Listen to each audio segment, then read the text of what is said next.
le Congo et toi? Je suis prêt pour sauver le Congo et toi? Pour l'amour du Congo, pas de recul. Pour l'amour du Congo, tous derrière Papa Charles Lourd.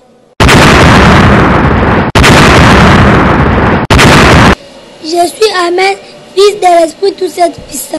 Mon souci est que l'Esprit tout cette puissant bénisse, délivre et sauve le Congo. Ceux qui croient et contribuent au message du temps de vengeance.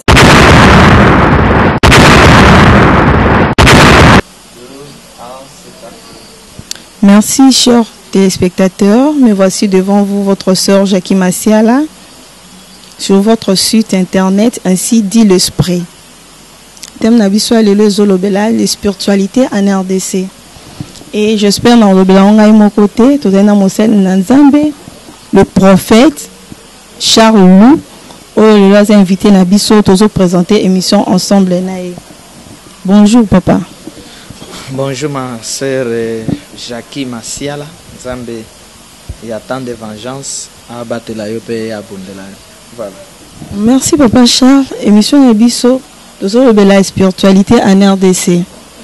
Et tout le monde en RDC souvent, bino basel nzambe ba prophète, ba les élus dédiés comme apôtres, comme pasteurs, comme prophètes, et ma famille bozo lobelaka. Mais en fait tout le monde est aussi réalisé.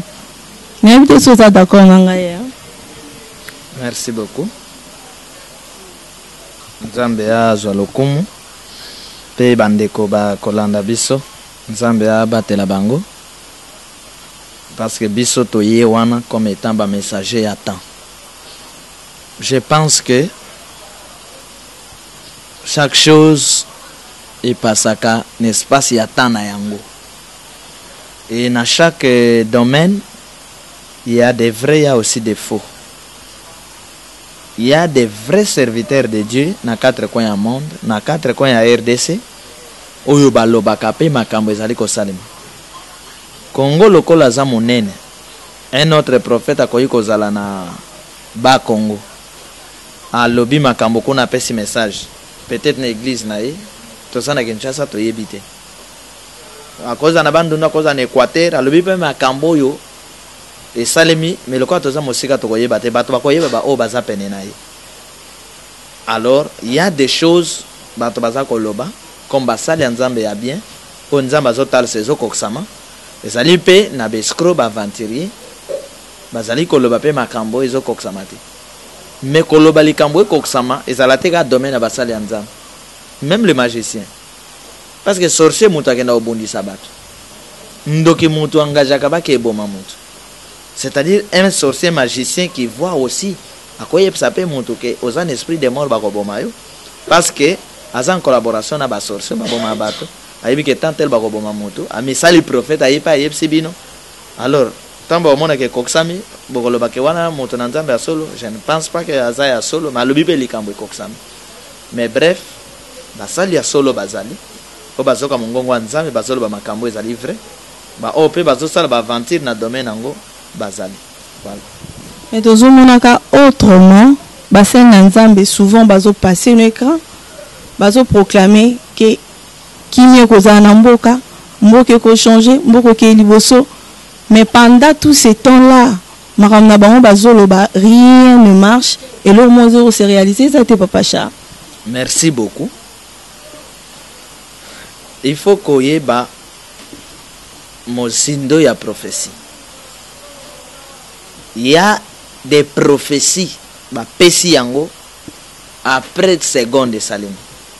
Il y a des prophéties pesi yango après un jour de Salim, après une semaine de Salim, après un mois, après une année. Peut-être qu'on détermine que prophétie il y a autant de mois ou des années peut-être. Donc les prophéties à courte durée, les prophéties à longue durée. Alors peut-être prophétie à Motoine Ezaya solo, mais parce que sa prophétie a longue durée, alors bato ba moni yango na noté ba ko mona ke kokisamiti. Mais toute prophétie oyo eza kobima na monoko ya mosali ya Nzambe, oyo Nzamba lobelier quel que soit durée kozwa na suka nango yeba kana ko s'accomplir. Il y a aussi des prophéties ya ka ko salema Motoana peut-être bakangaye azana boloko. Donc la prophétie a Miché azopekisa kaba kende bitumba te, mais akaba atie moto makasi ake Miché azo se retrouver na boloko ake kuna akufi. Il y a des prophéties qui peuvent se réaliser. Papa na bino apesa bino message mais akufi na sima botiko monango. Donc prophétie nyonso euti na Nzambe yeba na kokokisama. Alors problème ezalaka problème ya espace ya temps. Alors bato bazaso baza na passe balinga kaka ndenge bolobi wana na tongo na midi esalini. Or l'homme de Dieu prophétise, mais calcul et accomplissement dépend dans le monde spirituel. Mais ça peut n'avoir fait mon sous ezalaka plus rapide. Par exemple on a loba na ndeko na émission ya ndeko na biso Yvonne Mwanda la patronne. To sali une émission na janvier, na ipse na février to na surprise ya ba baoba.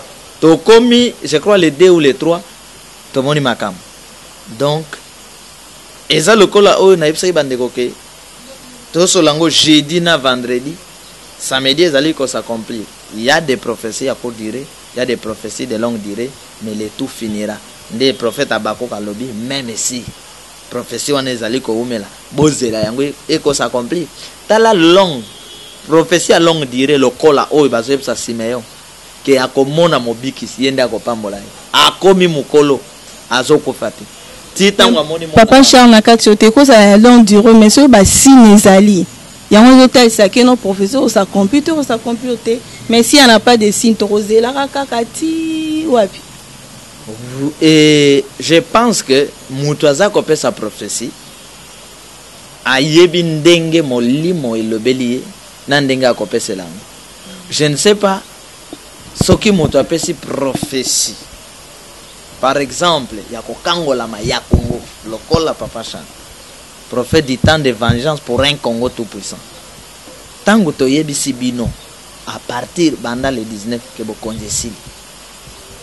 Si tout le monde y bassine, tout le monde va poubelle, bo konje ko olongolate, tout le monde ben sécurité. Oyo bazoko ko kolongolate, nzala. Oyo bazoko ko kolongolate, tout le monde bilembo wana. Tango to lobai ke kodio au ko gérer les kambo Congo te. Tout le monde va résultat. Kodio a kokité. Ayaki comme défenseur qui a sauvé Congo. Aye comme politicien. Na ba aventure. Est-ce que Kodio a koki? Tango to yebsa ke bino ke gouvernement badi banga eko bouger te. Na yebsa ngona be mission mosus eko donc eko pesa te lembo ata solo moko ya lobi côté. To moni yango. Donc biso ce que nous disons ezali ko s'accomplir. Biso oyo biso toza koloba ezokene ndenge wana. Voilà oyo na koyebsa. Mais papa Charles tozomona bato pe bazoloba malgré tout prophète anga zoloba azoganga mais la prophétie s'est réalisée mais gouvernement zokoya te papa. Ce que koué yona tondimi que la prophétie zoloba eza s'accomplir mais ce zokoya te ozo pesa par signe gouvernement badi banga eye e ko se eloko moko te gouvernement badi banga eye. Bon, mon agneau sur terre, mais tout le monde a été le roman et tout ça maté. Ma sœur, ceux qui volcan linga longwa bima, les anabilem. Ceux qui au moni na bamboka au volcan bimak, au moni banyamazamba bazokima, au moni bandeke bazokime sikawan, ceux qui au tikaliwana, volcan bimeli okufi. Talana ndeke azoye bake, Solomon ko ezobima wa volcan elingi ko s'exploser. Alors, soki bino na miso bomot bozomona eloko te, est-ce que nazotuna yo tokobela ka liboma toye tovandi tolobi pouvoir eza te ate ezalaka moto na nzambe ayeka alobi pouvoir eza te? Est-ce que toye koloba ngo po tolingi boposant? Est-ce que toye koloba ngo po to bapesi biso mbongo? Est-ce que toye koloba ngo na sentiment? Babola lokola biso toza koloba makambo yo tozomona. Et koko nanga moko ayebisa nga boy wana ba obenganga odon koko monanga ezape odon Charles abi odon koko nanga obapesa nkombo na ye ali odon po na nini toyebisaki bongo po koko wana azalaki ando travailler na mai asala pe ba pêche na ye ando travailler na ba boîte ya mission kokatsa bato bo zingambo amemi ngambo yo aocha ba filet na ye alors soki ayeba mbisi ekangama ba ye koyiba soki mbisi ekangama ba ye koyiba alors toyebisi koko wana tolobi koko yo koma bayaka koyiba ba mbisi bato wana omonaka bango te okoluka bato wana te koko alobi mokolo taba aliaka makala ezali mokolo te mino na ye epolaka ndenge wana c'est-à-dire papa c'est-à-dire que mokolo mutu asalaka mbeba ezali ekozala te ka mokolo wana na seconde wana azwi etu c'est-à-dire que mokolo mutu abomi mutu ekozala te peut-être kaka na seconde wana nde akoti boloko nde omoni eza na bato bakende na zamba abomi bakundi basali ba force commune awa bato bakoyeba te mikolo ekoya babando kondola mekwa mikolo ekoya bakoma obimisa ba squelette na baboloko ase ya mabele c'est qu'un homme aura semé il les moissonnera alors prophétie tango ebimi pan yeba ke eza bongo bolinga te les jours qui viennent bokomona ngo ko s'accomplir donc biso tozana kosala te mosala pour avoir des fanatiques pour baza simana biso ba obeta maboko te biso toyepena mosala ya ba sauveur donc bandima te toye komema Congo na connaissance plus élevée. Je pense que toza bato moko na bomutu il faut to mériter moi acclamation ba félicitations na ba encouragement parce que nous sommes en train de faire mosala moko ya ba grand prophète pour na kotelemisa spiritualité ya mboka Congo afin que Congo ezala lisusu dominé te na molili ya bendien na molili ya bandoki. Papa Charles, est-ce que vous croyez aussi dans la spiritualité en Afrique, ya mboka na biso za bokoko ancestral? Vous croyez en yango pe? Vous croyez rapé que non? To na bokoko na mboka na biso ou esalaka ke spiritualité na biso bato mususu ba kwa nango. Poza ne belé ba bimi ba lobby. Ba proclamer et to moni pe mambo se réaliser. Babenga bango ba spirituel oza ya bokoko awa na mboka na biso comme mwana ntemi. Na yebi ozo kwa na yango. Ma sœur, bato yo bazangi bakoko, baza bato te. Mais vous croyez quand même dans mon intime, papa? Landangai. Je ne crois pas dans mon intime, mais je connais mon intime. Ces œuvres, ma parole, nazolo bezo kokisama. Il y a des choses capitales. C'est pourquoi je dis tout le bakabilo qu'on a mis. Est-ce que yo ndi makape que par exemple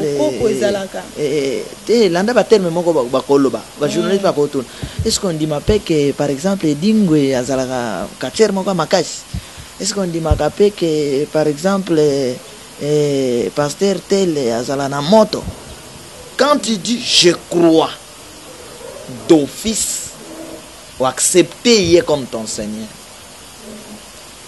vous comprenez? Donc kopé sa foi ezalaka adoration moko na kati. C'est pourquoi ce qui otuninga ke kondi mape ke Mobutu non na croire te mais na yebi nde na répondre na dossier à mon enseigne. On ne partage pas même foi nganaye. On ne partage pas même foi. Mais je ne peux pas croire na mon enseigne parce qu'on ne partage pas même foi.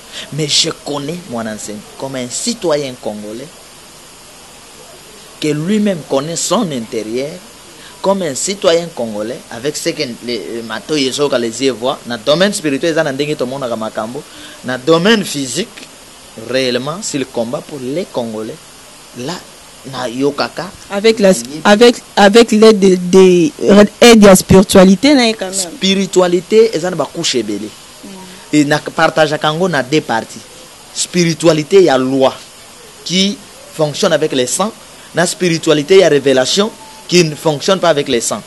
C'est pourquoi nous sommes venus dans la spiritualité et la révélation sans les sangs. C'est ça la différence dans le bango déjà. Tandis que spiritualité, il y a notre bien-aimé Mwanansemi congolais et Oyo, ma parole est efficace à Zobonde Lamboka, et spiritualité, il y a loi avec les sangs. Mais quand même, papa, on a pas œuvre nous sur ça la manandila malobo ya zo bezo kokisama. Je dois puissamment vérifier. Je suis un homme spirituel. C'est-à-dire, tu peux me donner d'abord quelque chose qu'il a dit ou kokisami après na développer. Je suis un homme spirituel. Mon enseignement est spirituel. La loi applique spiritualité à la loi. Et il est aussi politique. Alors, politique et zali na stratégie et belé. Politique et zali na stratégie belé. Il est et politique et spirituel na domaine ya spiritualité et la loi. J'ai expliqué spiritualité et la loi na ya révélation. Donc, il est aussi politique. Alors, la politique organise ba phénomène. Oyo boko kanisa ke politique organise un phénomène.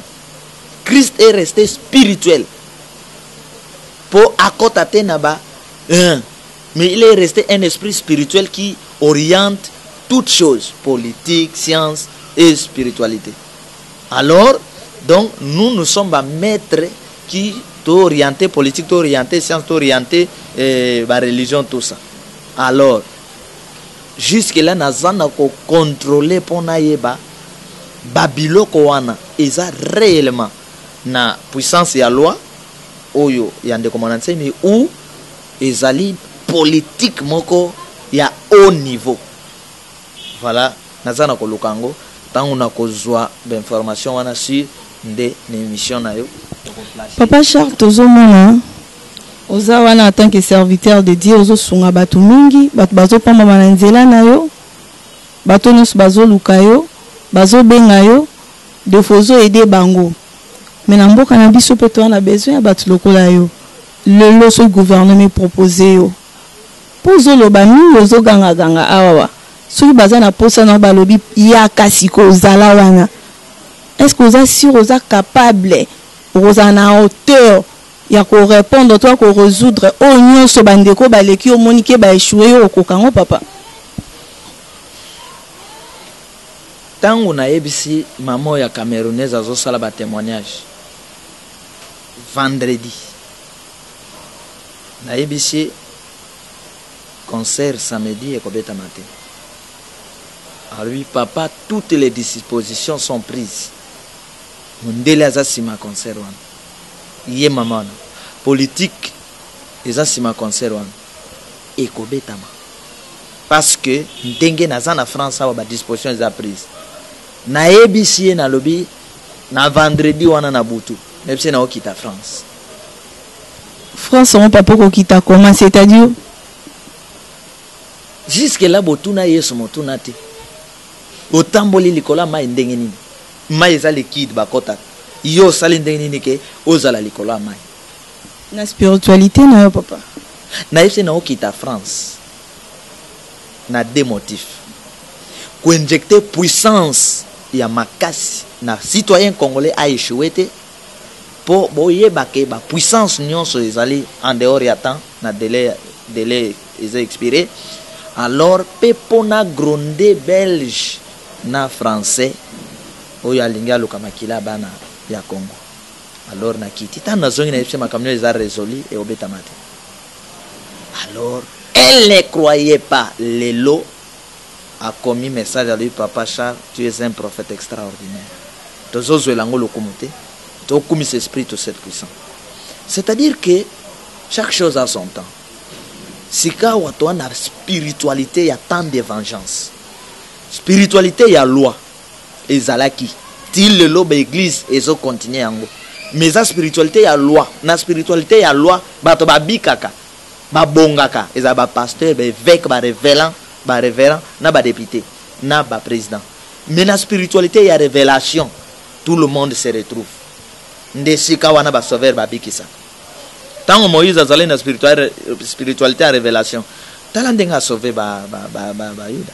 Yesu a une spiritualité à révélation à grâce. Talandenga a sauvé mais tant que grâce est comme une loi, banane ba obika, ba pasteur, ba chip, ba comme zambon, ba kina ngona football.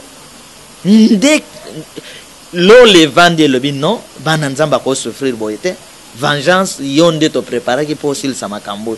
De vengeance et qui tinde na former ba sauveur ba défenseur ba ko gérer Congo, Afrique, monde, nandeng ya spiritualité ya tant de vengeance pour ba bimana ba franc-maçonnerie comme une loi, ba bimana ba rose croix comme une loi, ba adhérer na tant de vengeance sans le sang. Donc ozwi mbongo bana balé que ozwi mbongo mwana koma gizengi atika la kabot papa ne na mbongo.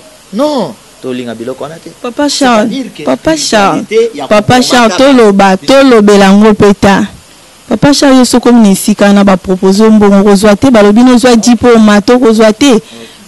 Papa Charles, o kozwate parce que te yo za spirituel trop spirituel ozana ba proposer lo comment kozwate. Pourtant on koma wana zumbo onyo soko bata mususu se réaliser répéter. Na ko ndenge na zabo.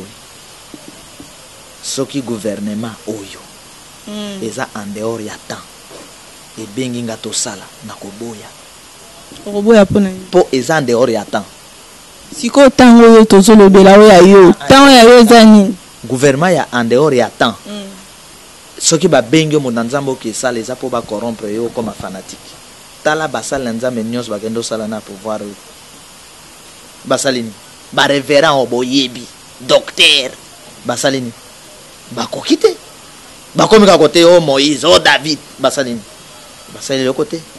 C'est-à-dire que les pouvoirs ici et le gouvernement ils en dehors y attend, ngai na ko kenete parce que na yeli corruption te na yepe cause la fanatique ya moto te na yepo milimo ebika. C'est pourquoi nous sommes les prophètes qui luttent pour le Congo tout puissant, afin que bango pe babika. Bazala vivant babika ba mona. Non, na gouvernement ote. Maintenant ba signe ya gouvernement tango to zelango bodi boni to mon colonie si e pesa maki tout oyo eza par terre. Awe tikali nettoyage. No machine ya nettoyage zoya. Maintenant pour makambo seke kote eza bilanga te tracteur alongoli ba makasa banini il faut maintenant ba lona masango. Alors awe eza problème maintenant nettoyage salemi lavage siko toka usabilamba. Donc bactéries sika ba mata ba sala musala. Donc, il n'y a rien. Bon, on peut peut-être se proposer Papa Charles des alani sika wana pota musabiso. Non, kuna kutu eza peuple ba ko proposer ngati. Parce que na sala qui déjà des missions, na sala point de presse, na sala des missions na lobaki que si réellement élection kozala parce que na mona déjà des élections ngo oyebi ndenge ezala. Ricage élection ezali na kota la soki na mona ke na kati ba candidat élection présidentielle sauver azate. Alors ngana ko kena bunda na ba serpent ancien. Comment ndenge na loba ki avant déjà ils en a bana nzambe na yebisa ba ngo se préparer na misolo na bino poto battre campagne soki na monde que sauver azate na lança qui appelle na poto partout so bo monde que y a un candidat crédible sauveur boyebi sangai ngape na chekeye na yebake code na ye sur le plan spirituel aza sauver réellement ko sauver biso pour que to pese mayele to appuyer token.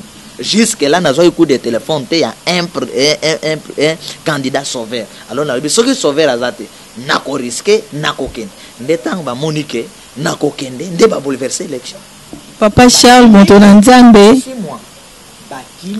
Papa Charles, Tony Totune, nous sommes au Banan, Nazana Simana, osa pouye na nani, américain mon côté, aux politiciens mon côté, aux ceux qui. Nations Unies mon côté ça simana Papa Charles. Pour tu ozolo babozaka na yo mon vraiment zo bangate. Simananga yote. Ah bon? Oui.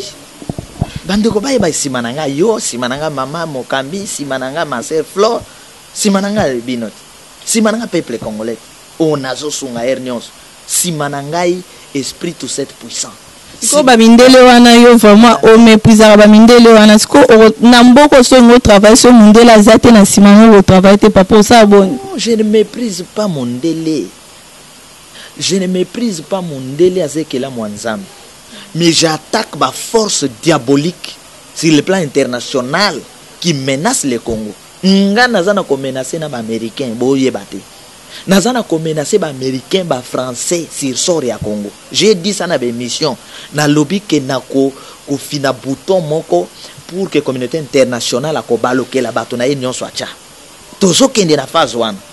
Donc ma sœur na ye komema spiritualité la ko bonga mboka ezalaka d'abord sur le plan spirituel. Ko kansate lelo ba komisa Chine ke ba chinois ba makasi le plan spirituel ba chinois ekangi. Ba américain ba kangi. Alors nazana ko poigner pour que ba pese espace biso tokota. Pour makambo comme Amérique soki alinga ya kaya Congo comme négociation. Ba ya ko s'imposer te bazwa ko yango wana ndelika mu papa. Permettez-moi. Ba américain ba français bazwa ko s'imposer parce que sur le plan spirituel vous êtes faible. Bozana ordre mon côté efficace o bango bakobanga. Or ngai soko chenga en face ya nganga nzambe ya ba franc-maçon. Ndenge toko ganga na yako banganga.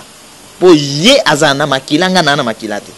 Ya solo papa Charles. Ozana makilate. Nazana makilate. Oh papa Charles. Monsieur nous na makilate yuza wapi? Eke wapi limu eke wapi papa Charles? Si, c'est-à-dire que le sang. Les ordres spirituels de la révélation ne sacrifient pas le sang. Mokilo bozo mona, bambongo bozo mona, bokonji bozo mona fondation nango, soubasement nango makila. C'est pourquoi chaque fois que balinga organiser bo passer concertation dialogue, il faut battre bakufa. Ba grand moko bakufa, peuple akufa.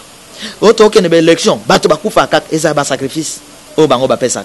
Mais à notre temps, bokomona bo salbe élection sans ebembe. Moto okufa ka ona volonté nzambe wa bela ki obo. Mais ya kokufa ke biso to bomaye non. Donc makambo tozo kene na phase mosusu, c'est pourquoi bozo mona ce n'est pas facile que longola bato dit sans à la parole. Ndebi tumbo bino bozo mona biso tozana kobunda. Alors boyeba déjà que tozali déjà na ba victoire. Lo bande kona biso oyo supposons que bazana bokonzi expiré. Toi banguna te bayeba ke tozana ko luka vina bango parce que na minute oyo ce pays communauté internationale est compliqué bango. Et quand bango ba piège na mitambo ba tchela ki bango. Mais biso to yeso ba yoke biso ba tiki makambo. Biso basi ba tika meza ba terme physique ke ba tiki makambo. Alors biso ndenge to ko manier machine. Biso wana banani papa Charles biso. Papa Charles na équipe spirituelle na ba o nazo formé. Donc to ko manier machine nde to ko bomba bango. Mais tant que bazo boya ko yoke la biso. Bazo boya ko yoka makambo nzambe. To ko livrer bango. Baza déjà en insécurité. Mais soki ba boy ko yoke la biso to ko livrer bango. Ngolo ezate papa pana bango. Ngolo ezate soki baye ba poussa ngolo ezate. Koya ko poussa ne pas papa Charles ezali na sens que en tout cas to si to yoki mongongo to tiki tetie so to zana ngo sur bokon. Mo basali bokondir bokonji. Koya pa papa Charles tala ba mbongo to yibaki mosali yangoyo tike tonga mboko tike servir bo batela biso. De to batel.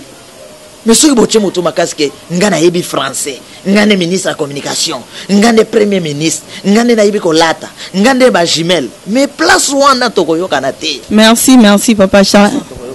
Ezaki o ngai binu ndeko Jackie Masiala to présenter bino émission o na site ya ainsi du l'esprit to pamboli nzambe na journée ngoleni lekeli to pesi ma papa Charles malbasuka. Nzambe apambola yo, apambola peuple congolais.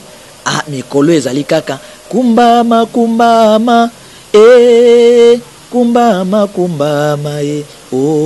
album asika kumbama kumbama Kongo alongi etumba soke na nzembo wana okweshuete nzamba eshuwaka te abandonaka pe bana na yete nzamba ko abandonner Congo jamais. Congo ende moteur ya vie na ya mondele lobby visa ya awe kozala cher ko kotawa faut biso to permettre. Nzambe apambola yo pe bande konyo alandi biso. Amen. Je suis prêt pour sauver le Congo et toi? Je suis prêt pour sauver le Congo et toi? Pour l'amour du Congo, pas de recul. Pour l'amour du Congo, tous derrière Papa Charles est lourd.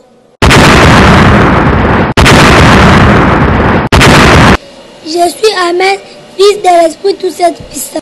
Mon souci est que l'Esprit tout cette puissant bénisse, délivre et sauve le Congo. Ceux qui croient et contribuent au message du temps de vengeance.